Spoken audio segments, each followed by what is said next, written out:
Growing up in a Christian home, I've always gone to church. And somewhere, somehow, whilst I was in junior high school, an evangelist came to our church and preached about Jesus. And I liked the story so much that I did give my life to Jesus. And I began to serve him. I was so active in church up to the time I got to senior high school. But I had always been hearing, people tell me that Christianity is not fun. It takes the joy out of you. God prevents you from doing the things that will make you really happy. So I had this message at the back of my mind. So I kept telling myself that at some point in my life, I would have to go and have fun. And that moment came when I went to college. In college, I decided to put God, somewhere, hide him somewhere. I didn't want anybody to know that I was a Christian. And I began to do the things that the people of the world called fun. Started drinking, partying.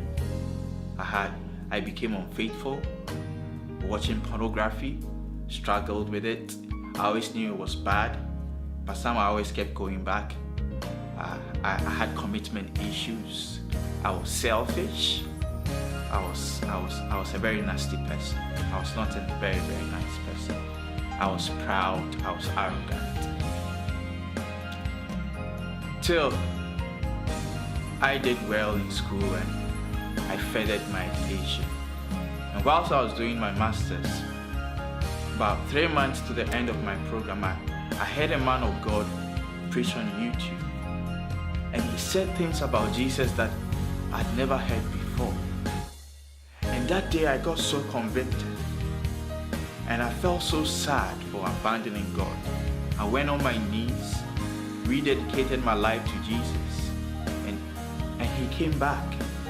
That night while I slept, the burden of darkness that was on me was lifted. I woke up feeling so light.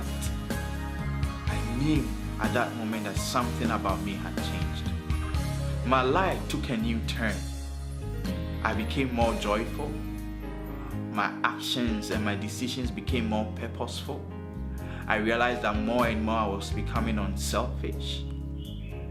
And I started enjoying going to church and reading my Bible, and I fell in love with Jesus all over again.